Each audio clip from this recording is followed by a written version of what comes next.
Here's a little fairy tale, maybe in the style of SafeEd's Bedtime Story, just to show you that things could have been so very, very different in the UK when it comes to education. Let's begin the story. In March 2020, when there was still very little known about the global pandemic, the UK Department for Education gathered together a task team.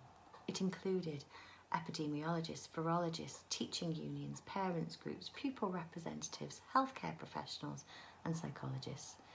They worked together to develop scientifically recognised mitigations for an airborne virus. These would be needed so that in-person education could continue and could be sustainable, safe and fair to all. The main mitigations they identified were ventilation monitoring and improvements, social distancing by reducing class sizes and small bubble groups, mask use for all that could have the fact that COVID is airborne explained to them and could be instructed in an age-appropriate way, good mask hygiene principles, and of course, enhanced hand sanitising and surface cleaning. It was acknowledged that implementing mitigations would require planning and funding. The government provided the Department for Education with all of the funding required to implement all of the necessary scientifically recognised mitigations. That's because they understood that education is vitally important. They prioritised education. So, a streamlined national COVID curriculum was developed. Obvious priority was given to final year exam students who needed to work out how they could finish their studies. A focus of the streamlined curriculum was on safe socialising, outdoor activities and mental health support.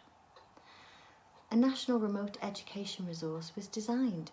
It was funded, it was implemented, and it used TV and easily accessible platforms to maximise engagement.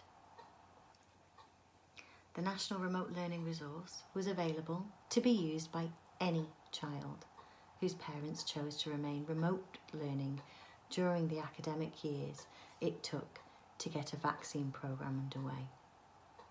It was understood by all involved in education and indeed all involved in politics that these are exceptional times and discretion, compassion and choice are vitally important. Schools were able to focus their attention on child welfare, on community engagement and family support, whilst also ensuring that staff welfare and safety was prioritised. Well-being of school communities was central to the new approach to education. Nightingale classrooms were in use to allow for social distancing for those that wanted to or had to due to the nature of their studies or the nature of their educational needs, attend regular in-person sessions. Anyone who didn't want to wear a face covering or social distance due to their wrong belief, that no mitigations were necessary, they were recommended to remain remote educating so that safety mitigations weren't compromised for the rest of the school community. All children who remained either wholly or partially remote educating were provided with regular opportunities to safely socialise in outdoor small group activities.